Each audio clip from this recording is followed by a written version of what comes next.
On a menti aux hommes.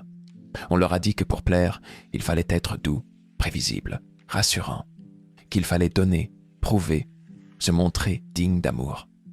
Mais la vérité est ailleurs, plus brute, plus dérangeante. Ce que certaines femmes désirent profondément, ce n'est pas un homme gentil, mais un homme dangereux.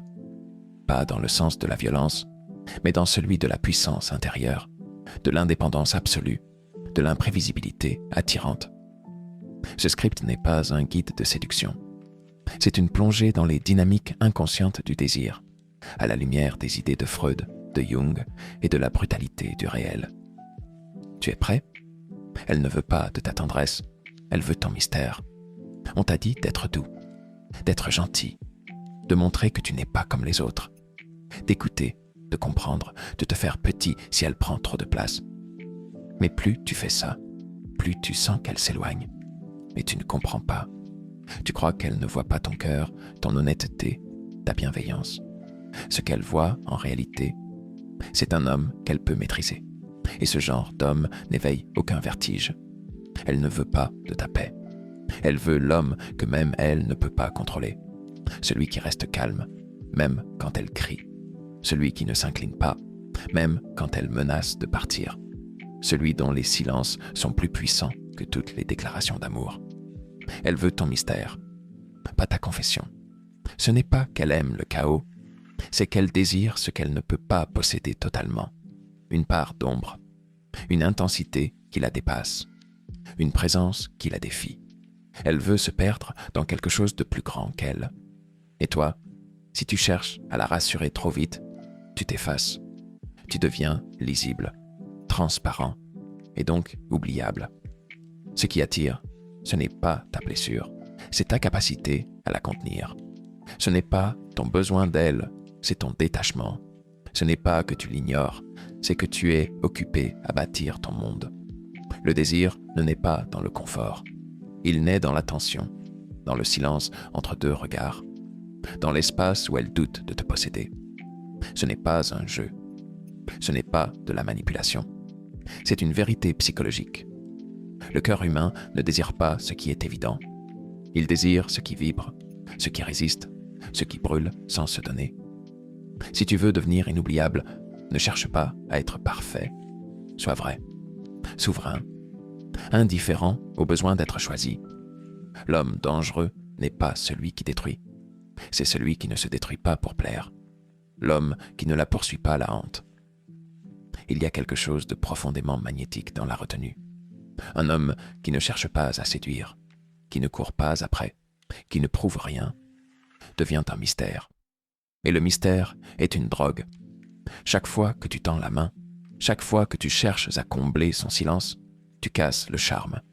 Tu deviens prévisible. Et dans le monde du désir, le prévisible est synonyme de mort. Elle se souviendra plus longtemps de celui qui ne lui a jamais écrit que de celui qui lui écrivait chaque matin. Parce que le silence déclenche l'imaginaire. L'absence éveille l'interrogation. Et dans l'interrogation se cachent les racines du manque. Ce n'est pas qu'elle ne veut pas d'attention. C'est qu'elle veut la ressentir comme une faveur, pas comme une stratégie. Elle veut mériter ton regard, pas l'obtenir par défaut. L'homme qui ne poursuit pas vit dans une forme de souveraineté. Il n'est pas en retrait par peur, mais par puissance. Il est dans son monde, occupé par des choses plus grandes que la validation. Il n'essaie pas d'être aimé, il avance. Et c'est cela qui crée l'attraction. Ce n'est pas l'homme qui court qui séduit, c'est celui qui inspire la peur de le perdre sans jamais rien promettre. Elle ne peut pas s'attacher à ce qu'elle contrôle. Elle ne peut pas désirer ce qui se plie. L'homme qui ne poursuit pas crée une tension émotionnelle qui déclenche le fantasme, car il place la femme face à un paradoxe. Elle veut être choisie par un homme qui n'a pas besoin de choisir. Et cette tension est plus forte que n'importe quelle déclaration d'amour. Sois rare, sois distant, mais présent. Sois là sans t'imposer. Et surtout, sois assez centré pour ne jamais t'éloigner de ta propre trajectoire, même pour elle. L'homme inoubliable, ce n'est pas celui qui a tout donné, c'est celui qui a su garder une part inaccessible. Le désir naît dans l'absence, pas dans la présence. Tu peux être parfait, Attentif, présent, généreux, disponible. Tu peux faire tout ce que tu crois juste. Et pourtant, elle ne te désire pas. Parce que ce n'est pas ta présence constante qui l'attire, mais l'espace que tu laisses. C'est dans le vide que naît le besoin. C'est dans le silence que s'imprime le manque. L'être humain n'est pas programmé pour désirer ce qu'il a sous la main. Le désir est un feu qui naît de la distance, du doute, de l'attente. L'homme toujours là, toujours accessible, toujours prêt à répondre, devient un meuble affectif. Il rassure, mais il n'éveille rien. Il stabilise, mais il n'embrasse pas. Le désir, c'est un art cruel. Il aime le suspense, l'incertitude. Il aime que les choses se fassent attendre, que l'autre devienne un mystère à résoudre, pas une solution déjà offerte. Freud l'a compris. Ce qui attire l'inconscient, ce n'est pas la sécurité, c'est le vertige. Ce n'est pas la paix, c'est l'intensité émotionnelle. Et cette intensité n'existe que là où il y a une tension. Une tension entre ce que je veux et ce que je n'ai pas. Une tension entre l'image que j'ai de toi et ce que tu me laisses voir. L'homme qui ne donne pas tout d'un coup crée une architecture du manque. Et dans cette architecture, la femme projette ses fantasmes, ses blessures, ses rêves. Ne sois pas constamment présent. Sois stratégiquement absent. Pas pour manipuler, mais pour maintenir l'oxygène du désir, l'espace. Un homme absent physiquement mais présent, symboliquement, est plus puissant qu'un homme collé à elle, jour et nuit. Tu veux allumer son feu? Alors apprends à ne pas le noyer. Le désir a besoin de distance, de mystère, d'un peu de frustration. Sois celui qu'elle attend sans être certain qu'il viendra. L'homme centré ne tremble pas devant le chaos. Tu ne peux pas diriger si tu plies à chaque tempête. L'homme que les femmes désirent n'est pas celui qui fait tout pour calmer les vagues. C'est celui qui tient debout quand la mer se déchaîne. Il ne fuit pas l'intensité féminine. Il ne tente pas de la modérer. Il l'absorbe sans se dissoudre. La plupart des hommes veulent la paix, car ils n'ont pas appris à affronter la complexité. Ils croient qu'être aimé, c'est éviter les conflits, être d'accord, ne pas faire de vagues. Mais c'est précisément cette absence de tranchant qui les rend invisibles. L'homme centré, lui, connaît ses limites. Il sait ce qu'il tolère, ce qu'il refuse, ce qu'il incarne. Et il reste droit même si elle crie, même si elle pleure, même si elle menace. Ce n'est pas qu'il est insensible, c'est qu'il est enraciné. Il ne réagit pas, il observe. Il ne se justifie pas, il affirme. Il ne cherche pas la paix au prix de sa propre disparition. Et cette posture, rare, crée un choc chez la femme. Elle ne peut pas le faire plier. Et ce qu'on ne peut pas plier, on le respecte.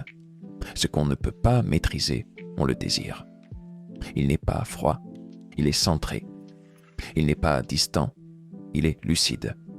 Et cette lucidité est magnétique, parce qu'elle révèle un homme qui ne se vend pas. Un homme qui ne négocie pas sa valeur. Un homme que même l'amour ne détourne pas de lui-même. Si tu veux être ce genre d'homme, cesse de chercher l'harmonie à tout prix. Apprends à tenir ton axe, à dire non sans colère, à rester quand c'est dur, à partir quand c'est nécessaire. L'homme centré n'est pas au service de l'émotion. Il est le pilier autour duquel l'émotion tourne. Le danger, ce n'est pas la violence, c'est l'indépendance. Le mot « dangereux » a été mal compris. Ce n'est pas celui qui frappe, qui crie, qui domine. C'est celui qui n'a besoin de personne pour exister. L'homme dangereux, c'est celui qui pourrait partir, et pourtant reste. Celui qui n'est pas là par besoin, mais par choix. Celui dont l'absence ferait mal, parce qu'il ne dépend de rien ni de personne. Ce genre d'homme dérange. Il ne demande rien. Il ne mendie pas l'amour. Il n'attend pas de permission pour vivre. Il est en mouvement. Son énergie est orientée vers sa mission, pas vers le regard d'autrui. Il ne vit pas pour être approuvé. Il vit pour créer, pour bâtir, pour incarner ce qu'il est. Et c'est ça, le vrai danger. Un homme qui n'a pas peur de la solitude, qui peut aimer sans se perdre, qui peut partir sans se briser, qui peut être là sans être possédé. L'indépendance est érotique parce qu'elle crée une tension. Elle dit « Je suis ici, mais je n'ai pas besoin de toi ». Et cette phrase, silencieuse, ébranle tous les repères. Elle déclenche un désir profond de conquête, de retenir ce qui ne s'accroche pas, de comprendre ce qui ne s'explique pas. Les femmes ne veulent pas être maltraitées. Elles veulent être en présence d'un homme qui se traite lui-même avec force. Elles veulent sentir que si elles dérapent, tu ne tomberas pas avec elles. Que tu peux être proche sans être faible, ouvert sans être vulnérable. Sois libre, sois imprenable, sois le rocher, pas la vague. Car le vrai danger, c'est de rester toi, même sous le regard le plus brûlant. Et ce genre d'homme, elle ne l'oublie jamais. Le véritable pouvoir d'un homme ne réside ni dans ses muscles, ni dans ses mots, mais dans sa capacité à rester centré lorsque tout l'invite à se perdre. Il ne s'agit pas de jouer un rôle, ni de manipuler, mais d'habiter pleinement sa verticalité. Les femmes sentent cela, bien au-delà des apparences. Elles reconnaissent l'homme qui ne tremble pas, celui qui peut les aimer sans se renier, celui qui ne cède pas à la peur de déplaire. L'homme dangereux n'est pas celui qui menace, c'est celui qu'on ne peut posséder. Il avance, libre, et c'est précisément cette liberté qui brûle et fascine. Tu n'as pas à devenir quelqu'un d'autre, tu dois seulement cesser de t'oublier.